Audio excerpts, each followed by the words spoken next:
ഇല്ലാത്ത സമയമുണ്ടാക്കി ഞാനിപ്പോ ഇങ്ങോട്ട് വന്നത് നിന്നോട് വിശദമായിട്ടൊരു കാര്യം സംസാരിക്കാനാ. ഇനി അതങ്ങോട്ട് വെച്ച് കിട്ടിക്കൊണ്ട് പോകേണ്ട കാര്യമൊന്നുമില്ല. ശരിയാ, ഞാനത് അങ്ങോട്ട് പറയണമെന്ന് വിചാരിച്ചിരിക്കുകയായിരുന്നു.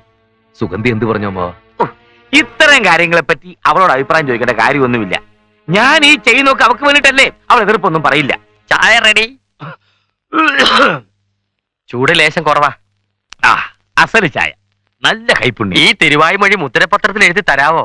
ഗുമസ്തപ്പണി ഇല്ലെങ്കിൽ അവിടെ ഒന്ന് കുക്കായിട്ടെങ്കിലും നിൽക്കാമല്ലോ. അപ്പൊ നമുക്ക് എപ്പോ ആലോചിക്കാം? ആലോചിക്കാം.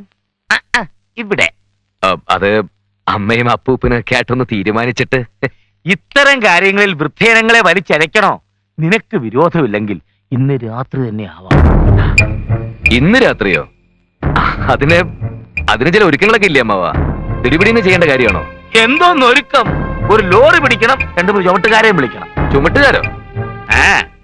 ടൗണിലുള്ള നമ്മുടെ ഹോട്ടലിന്റെ പണി ഏതാണ്ട് തീർന്നു വരികയാണ്. അപ്പൊ ഇന്ത്യൻ ഡെക്കറേഷനും മറ്റുമായിട്ട് വിലപിടിപ്പുള്ള കുറെ സാധനങ്ങൾ നമുക്ക് ആവശ്യമുണ്ട്.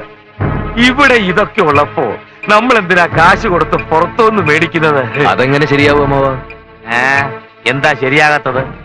ഈ കണ്ട ത്യാഗമൊക്കെ സഹിച്ച് നിന്നെ ഇവിടുത്തെ റിസീവർ ആക്ടർ എന്തിനാണെന്ന് വിചാരിച്ചു? സർക്കാരിനെ നക്കാപ്പിച്ച സിറ്റിംഗ് ഫീസ് മേടിക്കാനോ? എടാ, ഒരു കേസ് 10 രൂപയ്ക്ക് കിട്ടിയോടാ നിനക്ക് ഇതിന്റെ 10 ഇരട്ടി. ഇത് നിയമവിരുദ്ധം അമ്മാവ, അല്ലേ ഓർമ്മിസേ? IPC 304. എന്നാൽ എന്നോട് അഭിപ്രായം ചോദിച്ച സ്ഥിതിക്ക് ഞാൻ പറയാം. കൊട്ടാരം വക സാധനങ്ങൾ ഓസിനടിച്ചു മാറ്റുന്നത് നിയമവിരുദ്ധം. യാതൊരു മാനദണ്ഡവുമില്ലാതെ മരങ്ങൾ മുറിച്ചു നീക്കുന്നത് പ്രകൃതി വിരുദ്ധം. എന്നാലും നാറാമോൻ പറഞ്ഞ കാര്യമുണ്ട് കേട്ടോ. എന്തെങ്കിലും അവിഹിതം നടത്തിയാലേ വിഹിതം കൈവരൂ. വക്കീലിന് ബുദ്ധിയില്ലെങ്കിലും ഗുമസ്തന് ബുദ്ധിയുണ്ട്.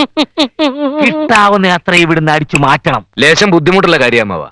ഇവിടെയുള്ള സാധനങ്ങളും തടികളൊക്കെ സർക്കാർ ലിസ്റ്റിൽ പെടുത്തിയിട്ടുള്ളതാ. എന്തെങ്കിലും ഒന്ന് നഷ്ടപ്പെട്ട സമാധാനം പറയേണ്ടത് ഞാനാ. അതിന് സമാധാനം പറഞ്ഞ വഴികളൊക്കെ ഞാൻ നേരത്തെ കണ്ടുവച്ചിട്ടുണ്ട്. നിയമം ഉണ്ടാക്കിയപ്പോ തന്നെ അതിന്റെ പഴുതുകൾ ഉണ്ടാക്കി വെച്ചിട്ടുണ്ട്. Loop holes. നേരത്തെ പരിചയപ്പെടാൻ കഴിയാത്തതിൽ ഇപ്പോൾ എനിക്ക് വിഷമം തോന്നും മുതലാളി. എന്നെ അങ്ങയുടെ ഗുമസ്തനായിട്ട് നിയമിക്കണം.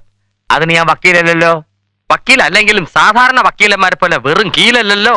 നിയമത്തിന്റെ വക്രതകൾ അറിഞ്ഞുകൂടാത്തവരുടെ കൂടെ നിന്ന് ഞാൻ മടുത്തു. മടുക്കണ്ട, ഇവന് വേണ്ട വക്രതയൊക്കെ പറഞ്ഞു കൊടുത്ത് നീ ഇവിടെ തന്നെ അങ്ങോട്ട് കൂടിക്കോ.